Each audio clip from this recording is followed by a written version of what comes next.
What's up, y'all? This is Chris Kane here with the Unofficial Therapy Podcast. Thank you for tuning back in. We're going to resume the second part of Sophie's interview from last week, so enjoy.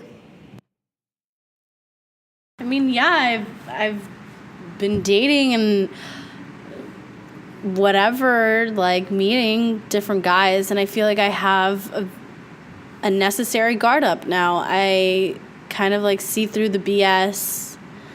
I mean, I don't think it's always BS, but when it is, I see it and I call it out. Unlike before. What kind of BS? So give me an example. Okay, something that I'm still going through right now. This guy that I dated over the summer, he is freaking crazy, and I think every Saturday night we've been done for months now, and every Saturday night he gets drunk. Sometimes we like run into each other, and he'll literally corner me, and we'll have to like have a conversation about why we didn't work out. Then he tells me that he loves me and all of this BS, and then tries to kiss me, and I'm always trying to move my face away, but I'm drunk too, so we always just end up like having some stupid ass kiss, and my friends get pissed. And yeah, moral of the story is he nonstop calls me every Saturday now, telling me he loves me, he's sorry for why things didn't work out, and we didn't work out because of him. And I think he's feeling that guilt, and every time we go out on Saturday nights, and if he's ever at the bar that we're at, not that I get hit on a lot, but I feel like most girls, when you go to bars, You're going to get hit on by somebody. Yeah, so yeah. I'm not always, but 99% of the time, yeah, when I'm at a bar, someone's enough dudes at the bar and you look moderately available, it's over. Yeah. So he will always get pissed off at me if he sees that happening, or he'll grab my arm if I'm talking to a guy. And we're like extremely nothing. Like we're not anything, and he still feels like I'm his somehow when I never was. And it's just a crazy situation to go through. The shit that he's texting me every day. Like yesterday, we were in a huge ass argument. I don't even know where it came from because I haven't seen him in like 2 weeks. But he called me up with some bullshit. It's just crazy. And I had a really big guard up with him too, and I let it down for a second, and I was vulnerable with him for a second, and he screwed it up, messed it up, and that's why I can't be with him. And every time he tries to tell me he loves me, I know it's BS, because the one time I was vulnerable with him, he screwed me over.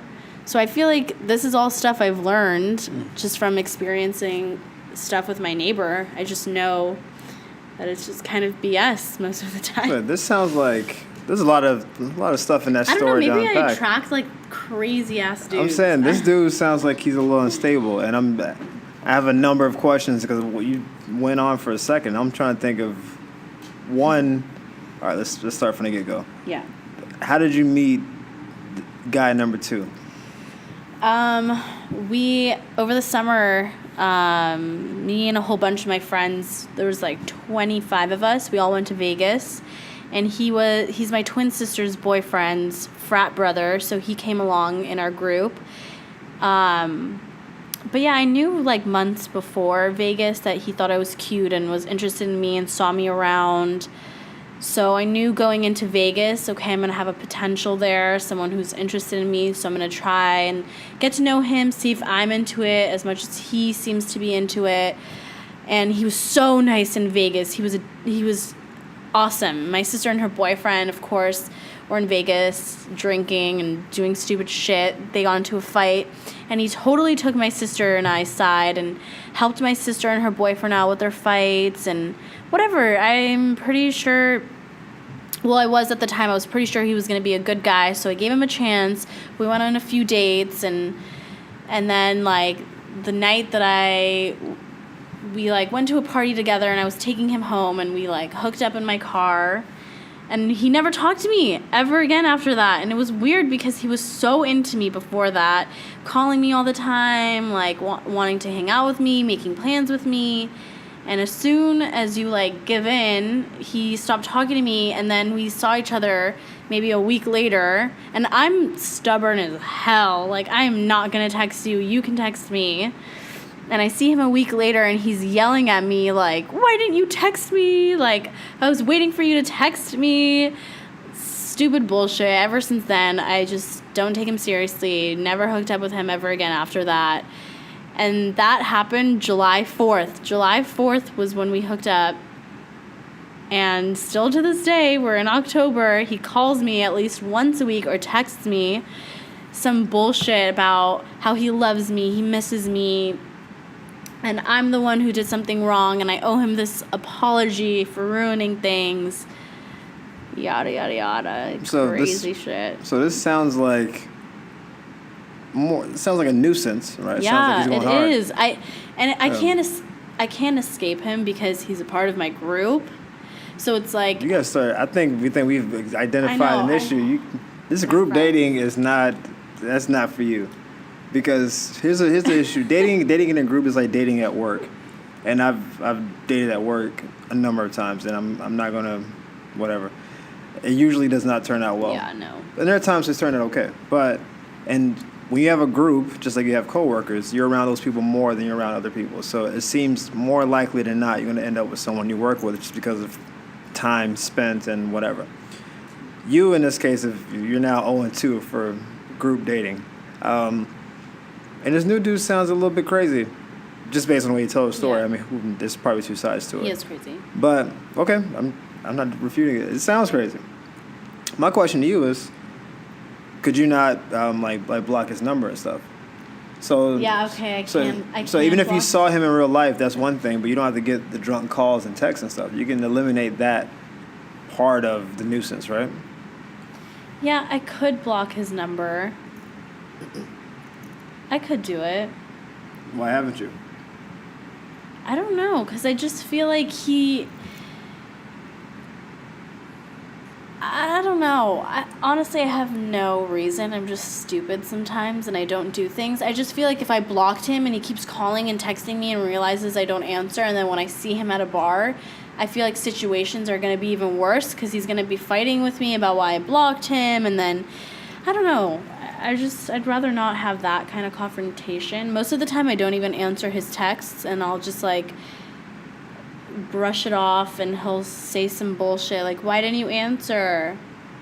And I always just like get by. It's easier for me to like get by with the not answering than like blocking him. I don't know what I would do. I just feel like he would go crazy. He already goes crazy when I don't answer. Right. Let alone if he found out I blocked him. Like, it's not even like that serious. It's funny because we're like kind of friends now. Are you friends like the first guy friends, or are you friends like you're in the same group of people? Because we gotta know, those aren't the same. We're friends like y'all talk about stuff. Yeah, like when he's not mad at me, like we're super chill. The only times he gets mad is when it's a Saturday night. Not even Saturday night. It's just whenever alcohol's involved and other guys approach me, that's when something triggers in his mind and he gets really mad. Or like Saturday nights, like this Saturday, when he doesn't see me and he doesn't know what I'm up to, like he'll call me a million times. And I just don't understand why, because I was never his girlfriend. So I don't understand why he has to know like what I'm up to. I don't. It sounds super possessive, but I'm going to ask this question. Have you communicated to him? Well, first let's back up. Is there any chance you and this guy can be more than, I guess, friends or whatever going forward? I guess obviously you've been in the past, but like going forward, now that you know that he's crazy, he's calling you all these Saturdays, he's blowing you up, he's being weird. Is there a path forward for y'all two, or is it that is done? Like you're done with I tell him all the time it's done. Like I even have like text message paragraphs where I'm like, dude, listen, I want to be your friend. Let's just not even argue about stupid shit like this anymore. You need to like go out and find someone else. I will do my own thing. There's no anything more with him. He's too crazy. I need someone not so crazy.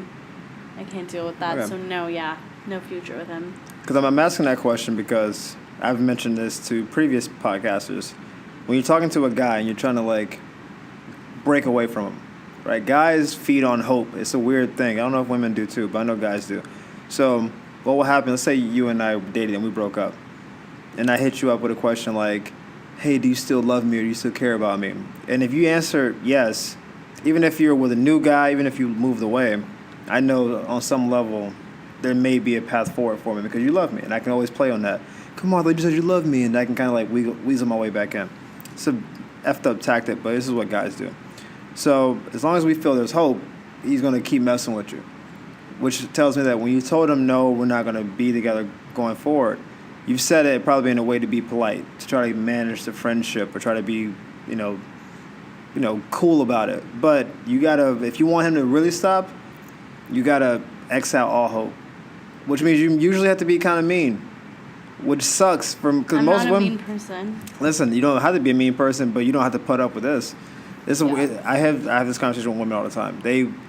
You treat guys the way you treat other women sometimes, where you want the most respectable way forward. But for guys, you have to be disrespectful sometimes to get a guy off of you, because what he's doing to you is disrespectful, and it has been for months now. He says since July the 4th, like this every Saturday, just berating you in public. There's someone to grab you and say that's disrespect, and to the highest order. Maybe it's not the same as being with a guy who you thought was your guy but had other girls. That's disrespect too, but it's just different forms of it.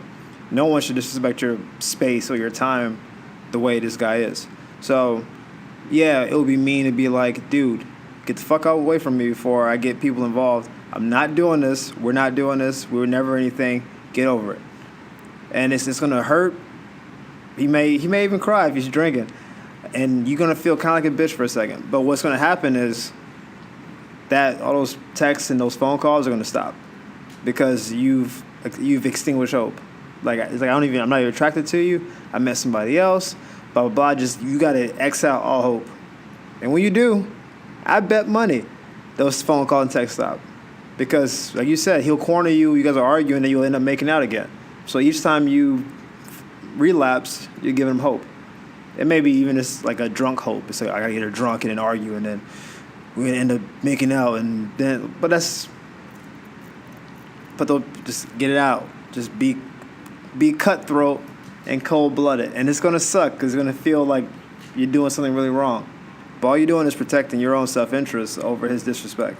That's what you're actually doing. It may come out weird, but you can't keep letting him disrespect and then be like, I don't know why he keeps calling me back. It's like, because you made out with him 2 weeks ago. That's why.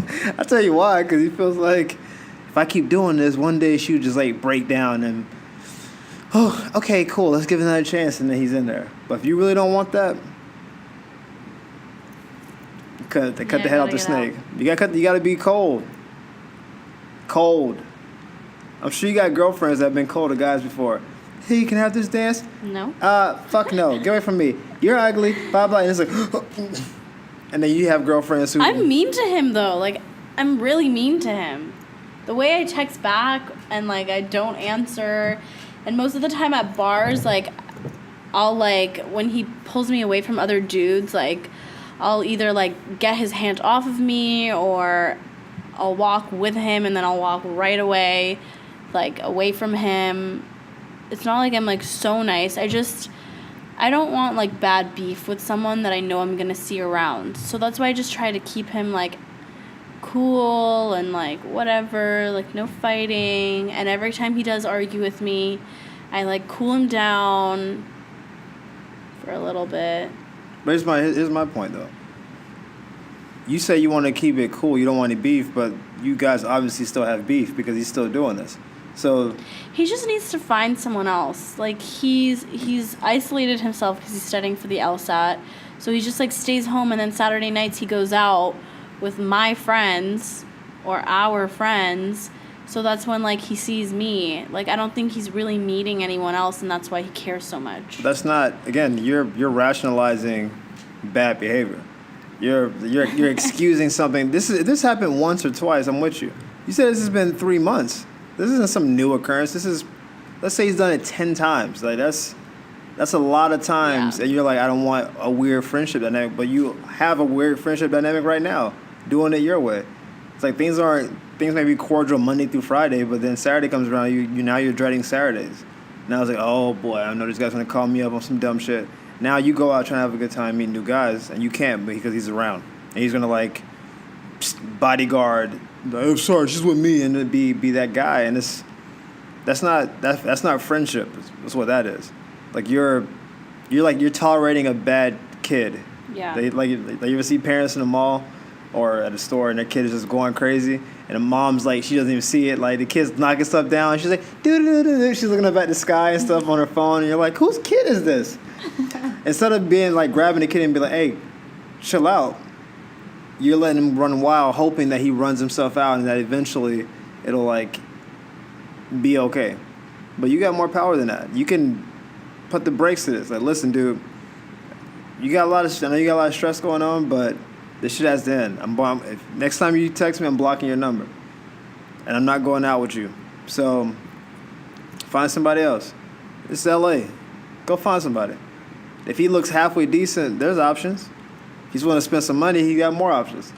But you are not an option. And you can't rationalize his, oh, well, he's in our group of friends. He's got the LSAT going on, so I got to just put up with his advances. You don't have to put up with that. You don't have to do that. Once or twice, max. Then you call him out. If he doesn't respond, you got to be cutthroat. And if you can't be cutthroat, you may have to get one of your girlfriends who's more evil than you are to do it. Every girl's got one girlfriend. I bet. What's his number? I call him. Hello, Jake? Is it Jake? And they'll just go off. That's what they do. So if you don't have the... Yeah, I gotta get a girlfriend. I actually have a friend who's like dying to cuss him out. I know. She's like, every time I see you guys talking, I get so mad. Every girl's got one. The next time you better get mad as hell and come and yell at me and then yell at him. Every girl has at least one girlfriend that you can't take her everywhere. You can't take her all places because she'll get crazy. But when it's time to squad up, she's ready to... So I would prefer it if you talked to him and just did it like as an adult.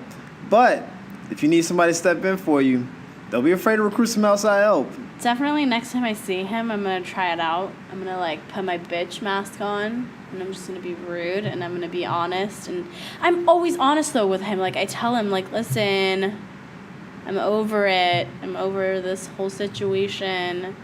And I think he knows. I make it so clear I'm like not interested and not into him. And when he tries to kiss me, I'm always moving my face. And the only times we ever like, we actually haven't made out in like forever. But like, yeah, he kisses my cheek a lot because I'm always moving my face. Like, I'm listening to you now. It just sounds so nice. It's like, listen, bro. Okay, it's done. Just let it go. I know we had a moment, but like even like the decibel level, the feel of it, like I'm not convinced at all. I would be like, man, she don't mean this.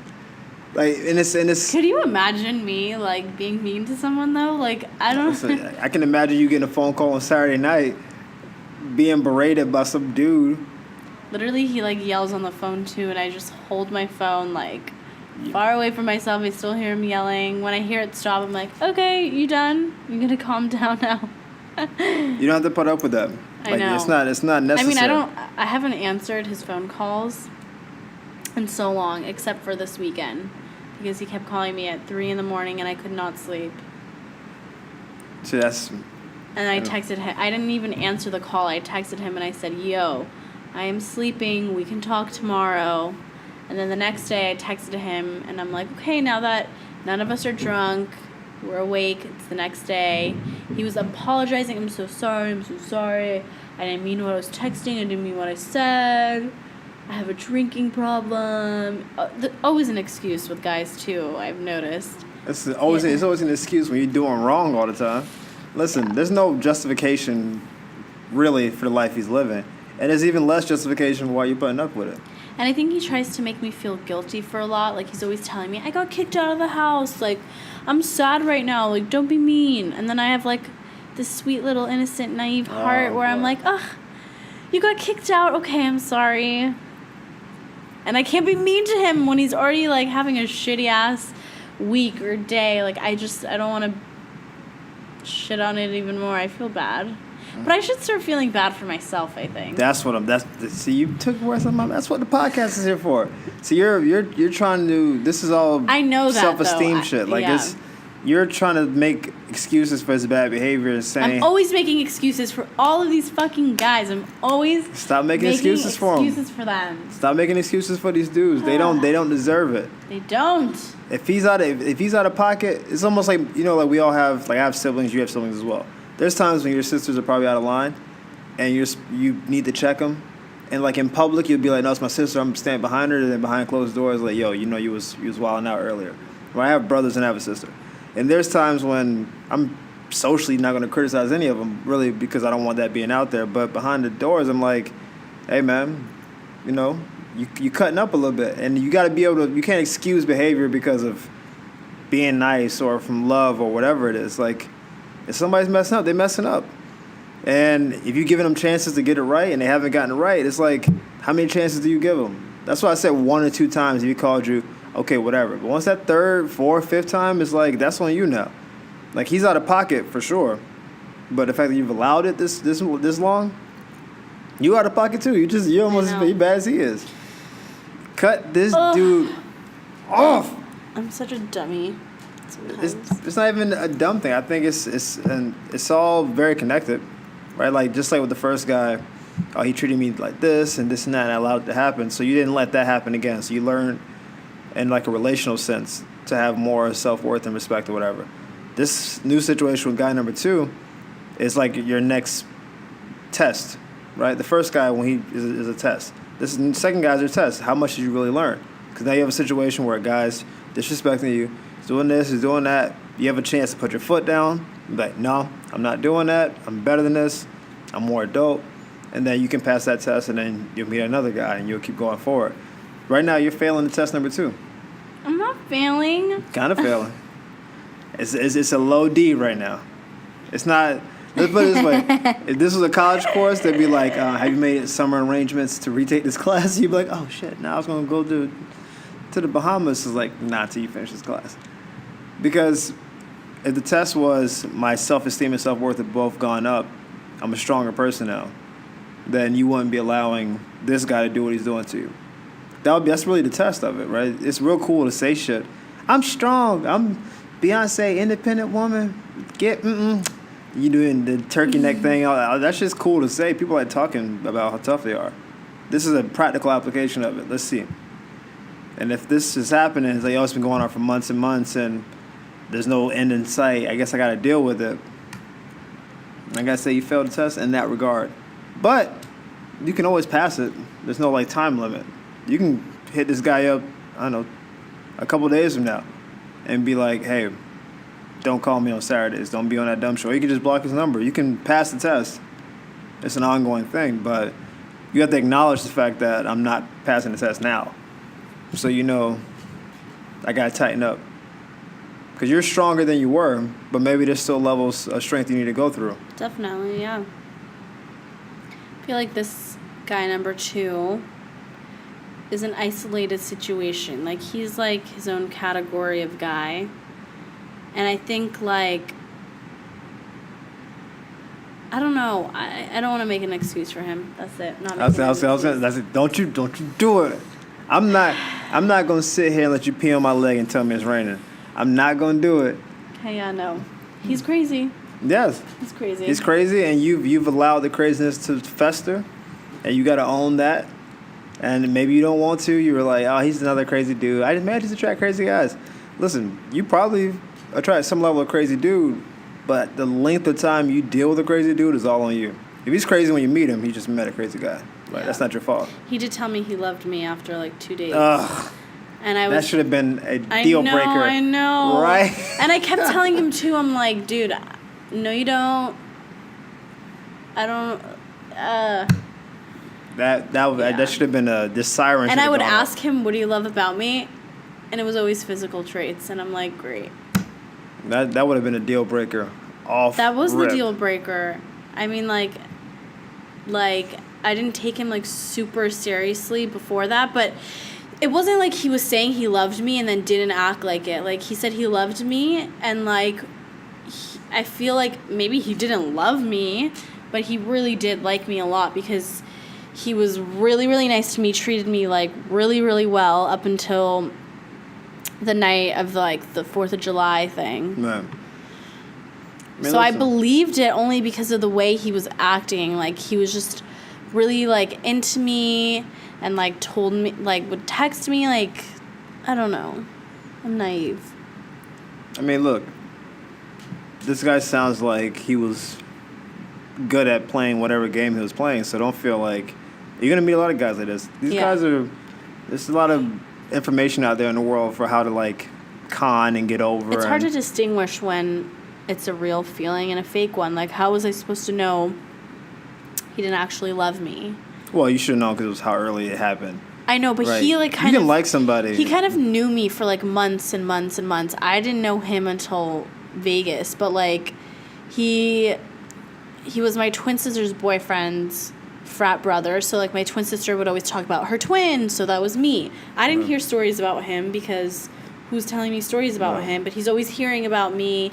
Like, I would, like, go to parties with my sister and her boyfriend, and he would be there, and, like, he wouldn't talk to me because I don't know why he was nervous at first, but whatever. So he would see me around, and I didn't know him because no one really, like, told me about him up until, like, we were planning this Vegas trip, like, a month before we went, and then someone was like, oh, this guy's coming, and by the way, he's into you, he's known about you, whatever.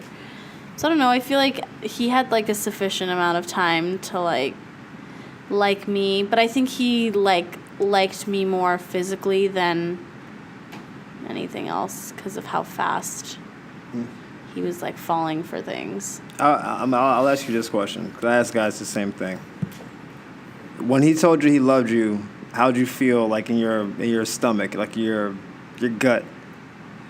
I didn't believe it. I always told him too. I was like, you can say it all you want. I'm not gonna believe it. And he's like, I'm being serious. I'm like, okay. I didn't take it seriously at all. Like, I wasn't being a dumb person about it. I knew, like, it wasn't true. I think that feeling that you felt in your stomach when he said that's the truth. That's, like, the unbiased part, right? And this is a deal breaker because when you first hear it, it's like, oh, that didn't sound or feel right. There's a reason it doesn't sound or feel right because it's probably not right, right? You know me passively through my sister for, like, months, but you know me in real life for, like, a week or two, and all of a sudden you're in love with me. It's like that should be like, wait a minute, this dude's on some other shit, and that will guide your actions, right? Whether the July 4th thing wouldn't have happened if you were like, this guy's not on the level, and even if he is, it's like I got to pull back and keep it, like, at bay, keep it strictly physical. If that's how you want to keep it. But this guy sounded sketch from the get go, and then you disregarded the sketchiness and just kept riding with it. And then it turned out to be sketch. And now he's, like, out in these streets yelling at people like he's DMX or something. Yeah. So, I know. You could be, I think you're attracting a certain level of dude, but I also think that there are warning signs before this point that were ignored, and you drove through some red lights and just said, fuck it, I'm trying to get to this side. Then you get to the side, you're like, what? Where am I? This isn't where I should be. So, my, I guess, advice going forward is, one, you got to shut this guy down. But two, look out for those red lights and those stop signs, because there's something to it. It's not like, just like, oh, yeah, I'm just feeling weird. Like, it's something attached to it. You have a feeling, so the feeling is justified on some level. And at least monitor what that feeling is before you just kind of keep plunging forward, because it may be telling you, you may need to get out, girl. Like, yeah, he's cute, he treats you well, but he's just not the guy for you. And that exists. There's a lot of guys who will treat you well, but they aren't the right guy for you. Yeah. So, I don't want you to be in a situation where, because this guy's crazy, he's calling you Saturday nights and whatever, but these actions aren't that far removed from a guy being, like, abusive. Like, he has all those same characteristics, except for the fact that he hasn't, like, hit you. Like, the possessiveness, the calling, the yelling, those are all things that guys who eventually do some very sideways stuff kind of exhibit. So I don't want it to get to that point where it's like, oh, man, I'm dating this dude who's, like, physical with me. Like, it's a slippery slope, especially when you're drinking. When you're drinking, you're not in your right mind. You're, impulsive, and that's how a lot of bad stuff kind of pops off. So I would end this thing with this guy and then like kind of ease back. And then as new stuff comes in, watch it. Yeah, I'm anyways taking a break from going out, so I don't think... No, seriously, I don't think I'm going to be seeing him. Good. Yeah. Shut him down. Need to focus on school, myself, on my future. Well, the people were asking about you, so I'm happy we got to sit down again because there's always something new happening in Sophie's life, man. I always think, how you doing? I'm doing fine. Things are good. These guys. And then we sit down and it's like, oh, boy. What's going on? It's just this new crazy guy. Don't worry about it. But I'm happy we did this because now hopefully we can. So we got, I think that old guy, we know what he's got to go through hell and back to try to get you back. So I feel good thinking that he won't do that. But he's still going to float around. He lives next door. This new dude. The new dude isn't even anything. Like, I don't know. No. You got to end that. He's just a story. It's just, he's not going to be anything in my life. He's just, he messed up, and I didn't even like him that much to begin with. I was starting to like him, and I think like all of the things he said to me made me think like, okay, like, I don't know, he might be into me, but I don't know. It's done. I don't even shut it down. Don't even give it more thought. Well, thank you guys for tuning in to another electrifying podcast with Sophie. We went kind of long, so I may actually split this up in two like I did with Janae last time. Just so you don't have to get all the content in one day. I want you guys to really savor it and then wait for the second week to come around. But, Sophie, you have anything you want to say to the people before we ghost out of here? Thanks for listening to my crazy ass stories. Hey, the real shit's the funny shit, and the crazy shit is even realer. Right. As always, hit me up on social media at Twitter and Instagram at Sexy Comedy, and on Facebook at Chris Kane. If you have any questions or if you want to be on the podcast, let me know. As always, thank you guys for listening and for supporting us. Tell your friends and family if you think this is worthwhile. I think it is, but I'm very biased. It is. I'm very biased. I'm not going to lie to you. I'm super biased. I'm like, this is the greatest podcast I've listened to. It is the greatest podcast. Thank you, girl. Anyway, y'all have a good week. We will see you guys next week. Deuces. Bye.